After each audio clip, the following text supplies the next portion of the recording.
이 부활에 있어서 긴 글이 나오죠. 마태, 마가, 사복음서에 다 나오지만 제일 핵심적인 구절이 있어요. 그게 제가 찾아낸 겁니다. 28절, 5절, 6절. 천사가 여자들에게 말하 이르되 너희는 무서워하지 말라. 십자가에 못 박힌 예수를 너희가 찾는 줄을 내가 아노라. 6절이 포인트입니다. 그가 여기 계시지 않고 그가 말씀하시던 대로 살아나셨느니라. 와서 그가 누우셨던 곳을 보라. 여기 계시지 않고, 이게 굉장히 중요한 포인트인 거예요. 그래서 우리가 부활에 대한 풀 스토리를 우리가 일곱 편의 예수님의 마지막 일주일 설교 중에서 오늘 5번째인데 앞으로 이제 2번이 더 있겠죠. 그것까지 다 합쳐서 몇 가지 스토리가 있었냐 하면 9가지가 있었던 거예요. 예수님이 돌아가시고 경비병이 무덤을 지키고, 그 다음에 살아나셔서 막달라 마리아에게 제일 먼저 보였습니다. 그리고 경비병들이 이 모든 일을 대제사장에게 보고를 합니다. 그리고 예수님은 엠마오 길에서 제자들에게 나타나셨어요. 그리고 성경에는 없지만 제자들에게, 엠마오로 가는 제자들에게 나타나시기 전에 베드로를 만나셨어요.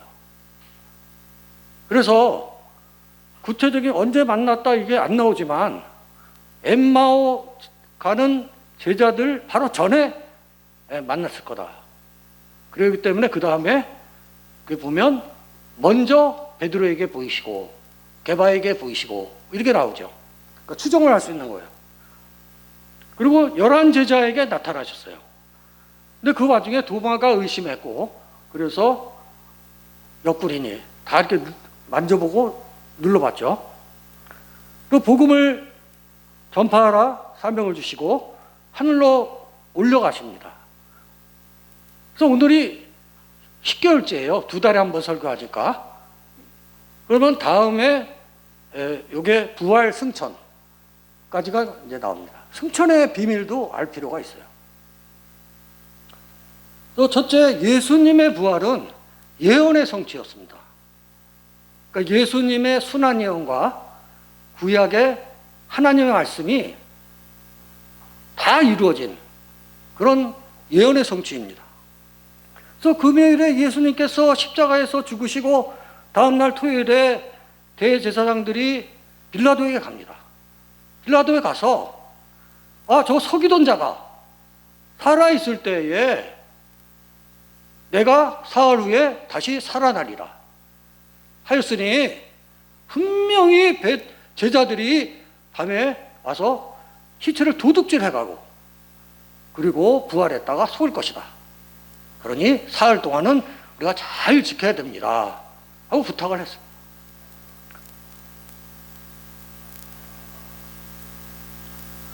그럼 우리가 순환 예언은 뭐예요? 우리가 순환 예언 얘기를 많이 들었는데 막상 물어보면 모릅니다. 예수 그리스도께서 예루살렘에 올라가서 많은 고난을 받고 죽임을 당하고 제3일에 살아난다. 이게 순환 예언이에요. 근데 여기서 중요한 거는 순환 예언을 말씀하실 때 마태복음 16장 21절에 보면 이때로부터 내가 고난을 받고 3일에 살아날 것이다. 이렇게 얘기했어요. 그리고 순환 예언을 맨 처음 할 때가 언제냐? 이때로부터를 보면 알 수 있죠. 이때로부터. 베드로가 주는 그리스도시요 살아계신 하나님의 아들입니다. 이렇게 신앙 고백을 많은 제자들이 있는 데서 합니다. 바로 그때부터 예수님은 자신의 죽음과 부활에 대해서 말씀하신 거예요. 그래서 이걸 3번을 얘기하세요. 그러니까 베드로가 신앙 고백했기 때문에 이게 공개됐죠. 자기가 예수 그리스도 주는 그리스도시요 살아계신 하나님의 아들이다. 그를 공개적으로 처음 얘기한 그때부터 얘기를 하셔갖고, 두 번째는 갈릴리에 가서 하시고, 그 다음에는 예수님의 마지막 일주일 고난을 당하시기 위해서 예루살렘으로 돌아올 때, 그때 한 번 더 말씀하세요. 이렇게 세 번을 말씀하세요. 그래서 잠깐 짚어놓고 갈 게 뭐냐면, 그리스도, 메시아, 이게 같은 의미인데 이게 헷갈려요. 헷갈리는 게 뭐냐면, 메시아는 구약의 히브리어예요. 그리고 구약에는 이제 히브리어를 썼으니까, 그리고 신약에서는 헬라어를 썼기 때문에 크리스토스 이렇게 얘기하고, 우리가 크리스토스를 그냥 우리 마음대로 그리스도 이렇게 한 거예요. 그러면 구약의 예언은 뭐냐? 구약의 뭐, 제가 이거를 찾으면서 많은 은혜를 받았던 게, 우리가 말씀을 들으면서 많이 설교에서 들었던 얘기예요. 그러니까 종합적으로 들어본 적이 없어. 오늘 처음으로 보시는 거예요.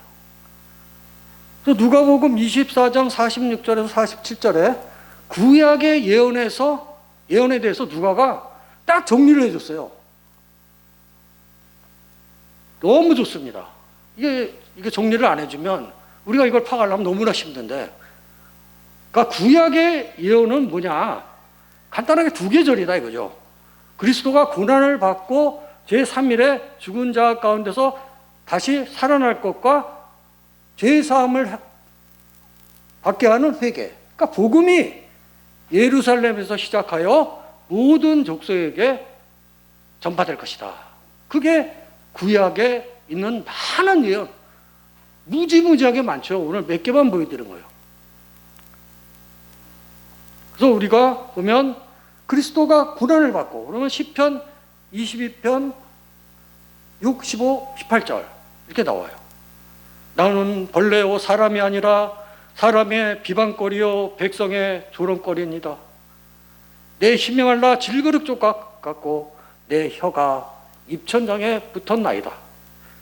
주께서 또 나를 죽음의 진톡 속에 두셨나이다. 내 겉옷을 나누며 속옷을 제비 뽑나이다. 이 말씀대로 다 이루어졌잖아요. 지난번에 설교 때 잠깐 나오지만 내가 목마르다 했죠. 그거 너무 양반스럽게 기술해 놓은 거예요. 그냥 우리가 생각하는 그런 목마름이 아니에요. 내 힘이 말라 질그릇 조각 같고 내 혀가 입천장에 붙었나이다. 이런 목마름이에요.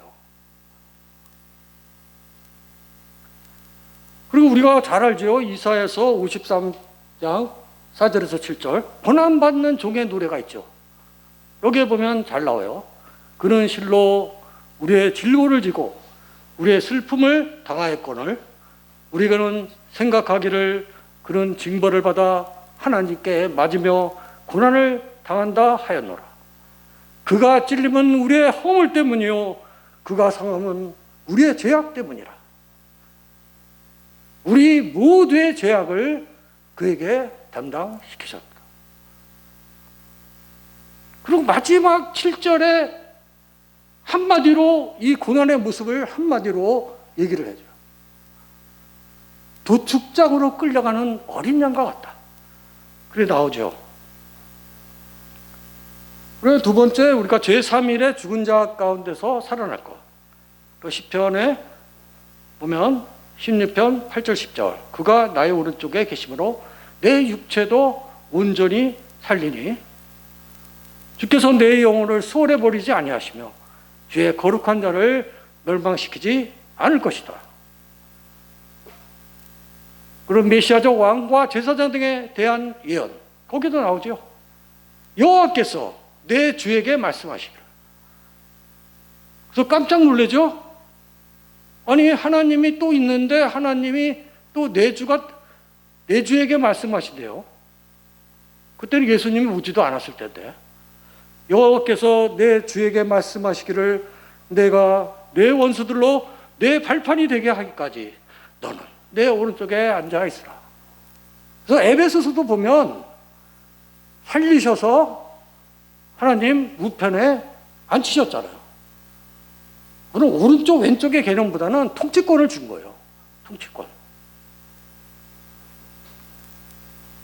그 다음에 복음이 모든 민족에게 전파될 것이다.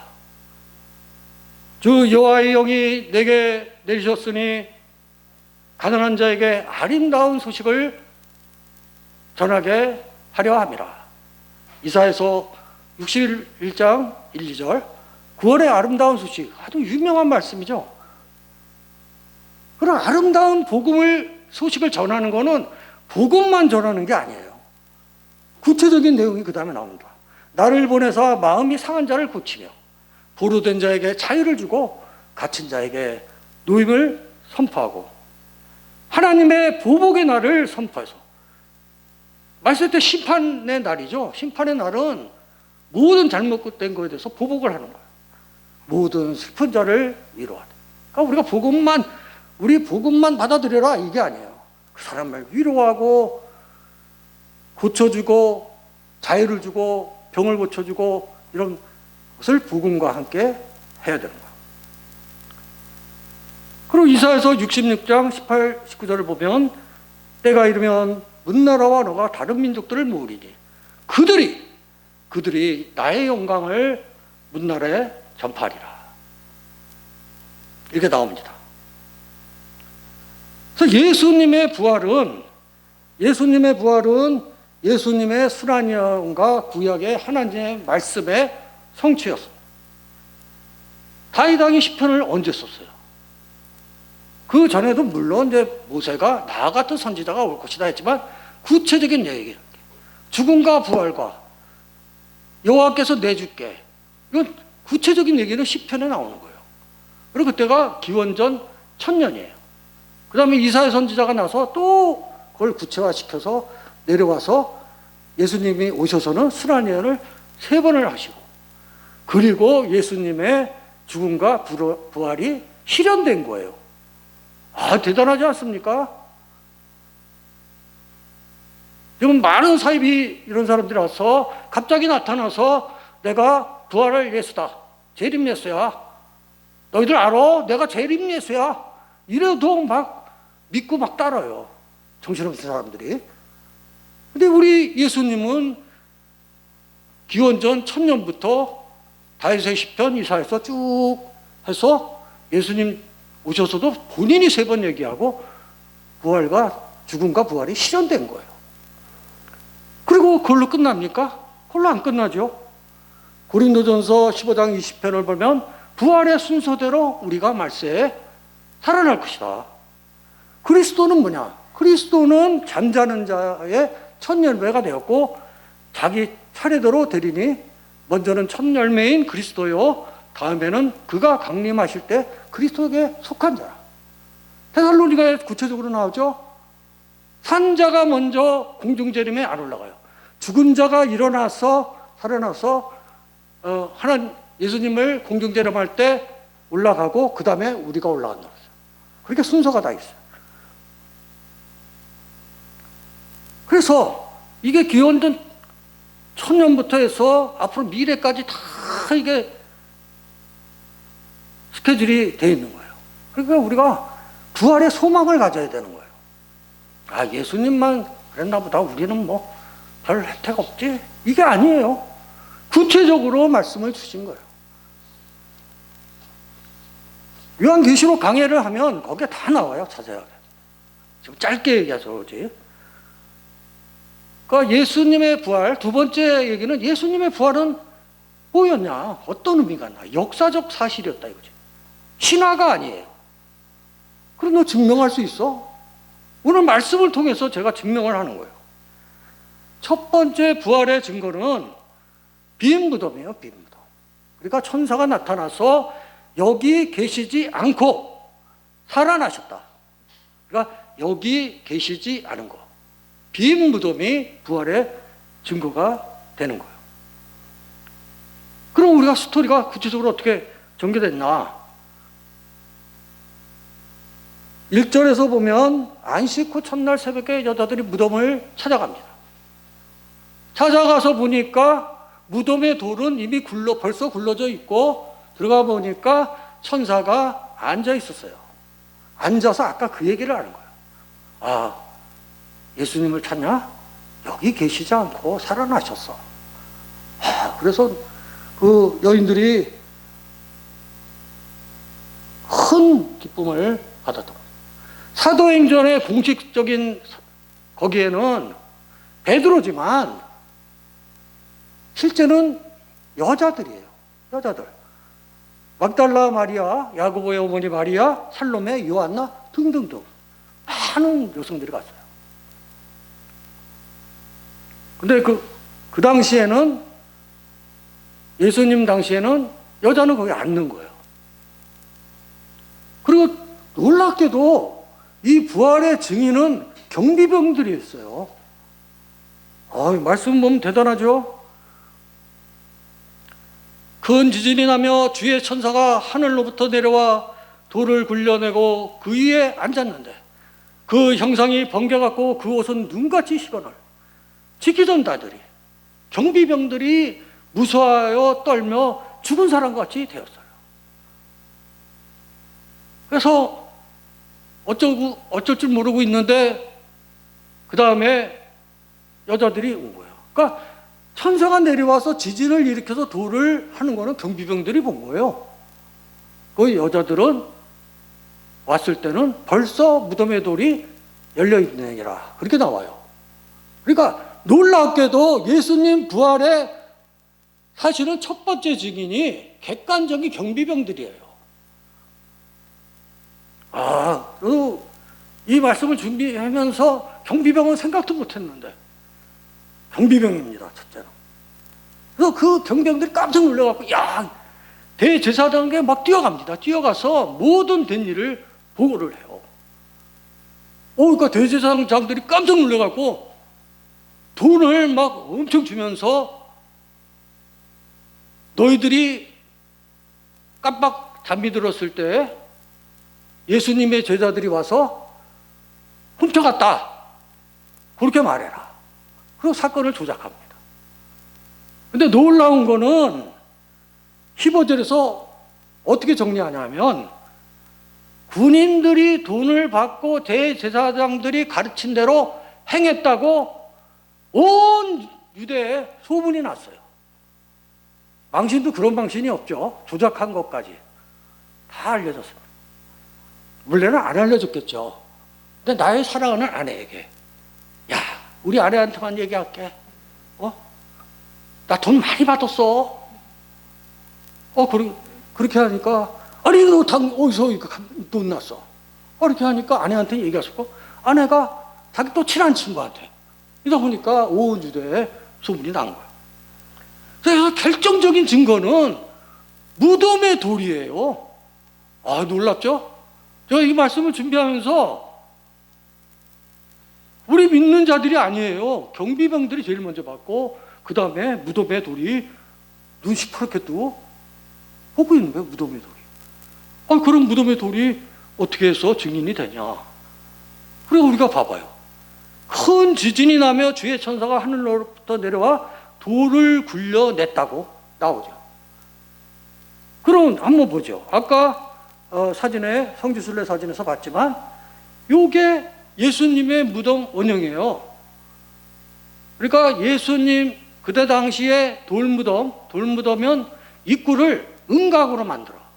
은각으로. 이게 지금 보면, 사진도 보면 밑에 움푹 들어가 있죠. 그러니까 밀어서 닫으면 그 움푹 들어간 거에 돌이 빠지면서 빼도 박도 못하는 거예요. 그러니까 이거를 다시 열려면 닫을 때보다 수십 명의 사람이 밧줄을 잡고 여기서 당겨야 겨우 열리는 거예요. 그러니까 돌을 움직여서 입구를 열려면 많은 사람이 동원되기 때문에 경비병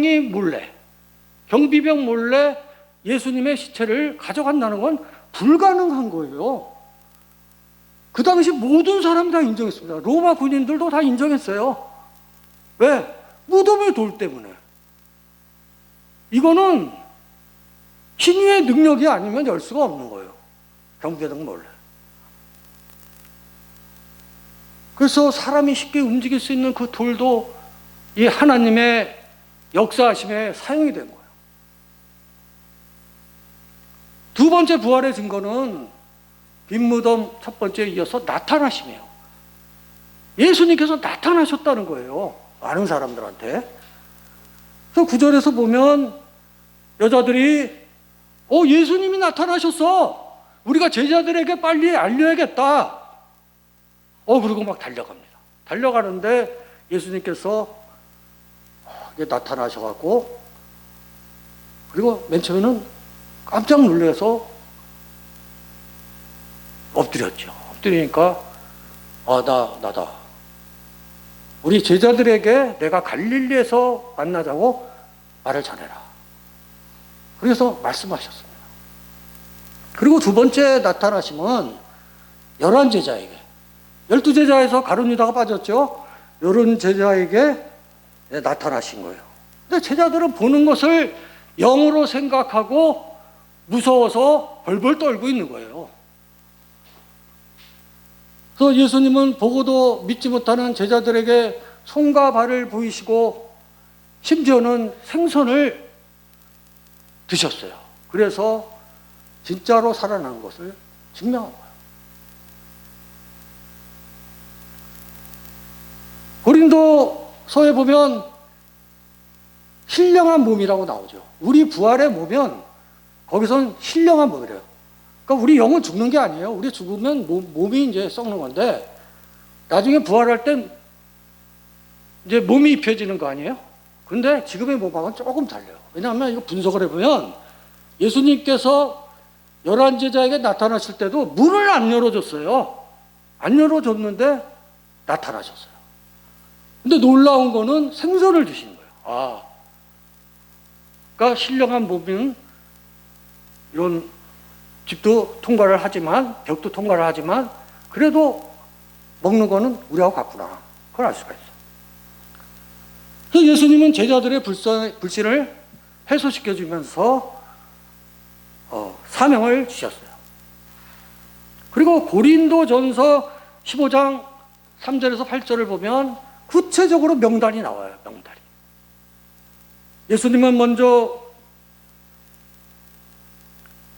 게바에게 보이시고, 게바는 이제 베드로예요. 그래서 12제자에게와 500의 형제에게 일시에 보이셨어요.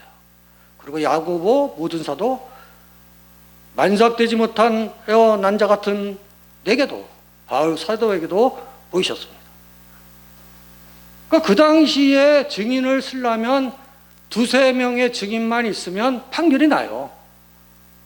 판결이 나는데 500명의 증인이 있었던 거예요. 그것도 따로따로 만난 게 아니고 여기를 보면 일시에 보이셨어요. 일시에. 세 번째 부활의 증거는 뭐냐? 앞에 정말 빈무덤이고 직접 나타나신 그 이상으로 놀라운 거는, 사람들을 믿게 했던 거는 제자들의 변화예요. 이 예수를 하나님이 살리신지라 우리가 다 이 일의 증인이로다.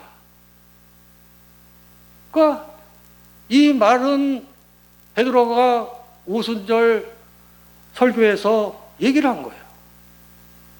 그러니까 예수님이 돌아가시기, 십자가에 달리기 직전에 제자 모두 배반해서 도망을 갔지만, 이제 예수님께서 나타나셔서 직접 보이심으로 이 제자들이 배반자에서 주님의 사도들이 된 거예요. 그 과정을 사람들이 다 알고 있죠. 그래서 이런 증언을 하면 사람들이 마음을 열고 주님께 많이 돌아왔던 거예요. 그걸 초대교회라고 하죠. 그래서 예수님의 부활은 빈무덤, 나타나심, 제자들의 변화로 증거되었고 역사적 사실이 되었습니다. 그래서 어떻게 돼요? 로마가 결국 기독교를 공인을 하죠. 공인.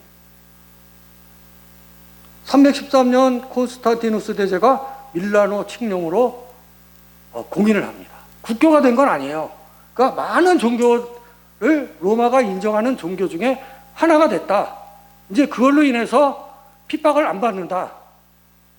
그래서 로마 종교 중에 하나로 공인을 받은 거예요.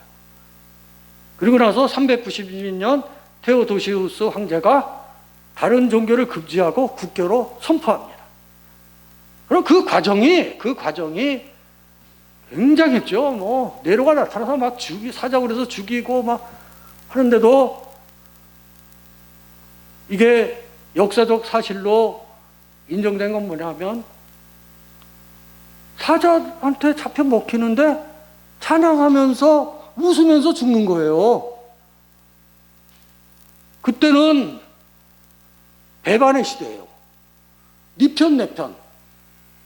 줄 잘 서면 황제가 되는 줄에 서 있으면 이제 다 사는 거고 잘못 서면 다 죽는 거예요. 그러니까 많은 사람들이 지금 배반하는 놈들이 내 측근조차도 배반하는데 저런 사람이 내 측근이라면 내가 정말 든든하겠다 해서 이 아이러니컬하게도 네로 황제의 핍박 이후에 많은 기독교인이 로마 헤드쿼터에 들어가는 거예요. 물론 여성부터 들어가요. 결혼을 통해서 여성부터 들어갔다가 이제 관직에 들어갑니다. 그런 밑변이 있었기 때문에 314년에 밀라노 칙령으로 기독교를 공인한 거죠. 물론 콘스탄티누스 대제의 어머니가 개종을 했어요. 머리가 너무 아파서 이 전 세계의 의사들을 다 동원했지만 머리가 안 났는데 그 기독교인의 집회에 한번 갔다 이게 낯선 거예요. 그래서 놀래갖고 콘스탄티누스 황제도 사복을 입고 갑니다. 가서 예배를 봐요. 하기 전에. 그리고 성묘교회를 짓죠. 감사해서. 예수님의 골고다 언덕, 그 다음에 묘자리, 그거를 이렇게 전부 성당이 싸고 있죠. 그게 이제 성묘교회예요. 그리고 세 번째는 부활하심으로 복음 전파의 사명을 주셨어요. 마가복음 16장 15절 보면 예수님께서 너희는 온 천하에 다니며 만민에게 복음을 전파하라. 복음을 전파하러 끝나지 않아요. 믿는 자들에게는 이런 표적이 따르니 성령 충만해서 하나님의 말씀을 전파하면 표적이 따른다. 어떤 표적이 따르느냐? 예수 그리스도의 이름으로 귀신을 쫓아내고 새 방언을 말하고 독을 마실지라도 해를 받지 않고 병든 사람에게 손을 얹은 즉 낫는 놀라운 은혜의 역사가 있는 거예요. 그러니까 믿는 자들이 성령 충만해서 복음을 전파하면 많은 표적이 따를 것이다. 이런 얘기죠. 그러니까 이 표적은 하나님께서 살아계셔서 역사하시는 증거예요. 그래서 우리도 말씀을 전할 때 성령이 주시는 능력, 그 능력을 행하며 복음을 전파해야 합니다.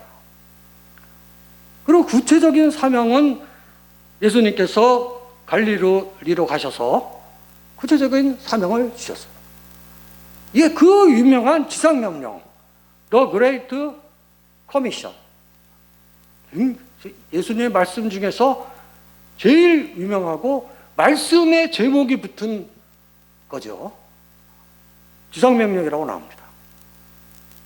예수님께서 말씀하셨습니다. 하늘과 땅의 모든 권세를 내게 주셨으니 그러므로 너희는 가서 모든 민족을 제자로 삼아 아버지와 아들과 성령의 이름으로 침례를 베풀고 세례를 베풀고 내가 너희에게 분부한 모든 것을 가르쳐 지키게 하라. 내가 세상 끝날까지 다시 오는 그날까지 너희와 항상 함께 있으리라. 아멘. 그럼 이 지상명령은 어떻게 수행하는 방법도 얘기해 주셨어요. 그래서 내 아버지께서 약속하신 것을 너희에게 보내리니 너희는 위로부터 능력이 입혀질 때까지 이 성에 머물라. 그러니까 내 아버지께서 약속하신 건 뭐예요? 성령이에요. 저는 예수님의 지상사역이 끝나고 예수님의 천상사역이 시작되면서 성령이 시대가 이 땅에서 이루어지는 거예요. 그러니까 너희들이 무조건 나아가지 말고 약속하신 것, 성령을 너에게 보내서 너희들을 도와줄 테니 너희가 성령을 충만히 받아서 능력이 생길 때까지 성에 머물러라. 그런 무슨 얘기냐면 너희가 가라고 한다고 무조건 가지 말고 성령을 기다려서 성령이 오시면 능력을 받고 능력이 충만해지면 그때 나아가라고 한 거예요. 근데 우리 선교사님들 중에는 그렇게 해야 되는데 막 젊은 시절에 열정에 불타갖고 많이 가다가 시험 들어서 돌아오는 선교사님들도 계시는 거예요. 그래서 어떻게 됐어요? 그러니까 선교지에 안 갔습니다. 바로는. 그래서 사도행전 2장 1절을 보면 약속대로 성도들이 오순절 마가의 다락방에서 주여 성령 충만하게 주시옵소서. 그래서 기도를 했어요. 기도를 했더니 하늘에 불이 혀처럼 갈라지는 것들이 이게 임하였었다고 그랬어요. 그 임하니까 성령이 충만하면서 방언을 하고 그렇게 됐던 거예요. 그 오순절 성령이 역사가 일어난 거예요. 저도 이제 60년, 70년대 이때는 그 부흥회가 많았잖아요. 그러면 내가 별로 신앙이 없는데 막 뜨거운 데 가니까 이게 불같이 혀같이 갈라지는 것들이 임했다고 하면 그게 일단 뜨거운 게 됩니다. 그거 뜨거웠고 진동이 나고 막 그러죠. 한 2, 3년 동안도 너무 뜨거우니까 기도가 안 되는 경우도 있어요. 그러다 기도를 해야 되는데 방언이 나오고 막 이러니까 그래서 제가 충분히 알았으니까요. 그냥 그렇게까지 안 하셔도 저는 믿습니다. 그랬어요. 그랬더니 그 다음부터 안 와. 안 오니까 지금은 괜히 그 기도까지 했다. 그렇게 됩니다. 그래서 베드로가 성령이 충만해서 설교하니까 하루에 3,000명이 회개하고 예수를 믿었습니다. 사도행전 2장 40절. 그래서 저는 이제 이스라엘 성지순례 가서 저게 궁금했어요. 아니 3,000명, 5,000명이 모여서 오병이어의 역사 같으면 5,000명이라지만 여성들은 뺐기 때문에 10,000명 이상이란 말이에요. 그분들의 마이크도 없는데 어떻게 설교하나 했더니 갈릴리 호수가 이렇게 언덕으로 돼 있고 그 밑에 호수가 있어요. 그러니까 거기 쭉 앉히면 울리더라고요. 고음이. 또 예수님은 부활하심으로 복음 전파의 사명을 주셨습니다. 그러니 우리가 먼저 성령을 충만히 받고 모든 민족을 제자로 삼아요. 제자로 삼으려면 구체적인 얘기를 해주셨죠. 먼저 가야 됩니다. 선교지에 가서 침례, 세례를 주고 또 예수님께서 분부하신 것들을 가르쳐 지키게 해야 됩니다.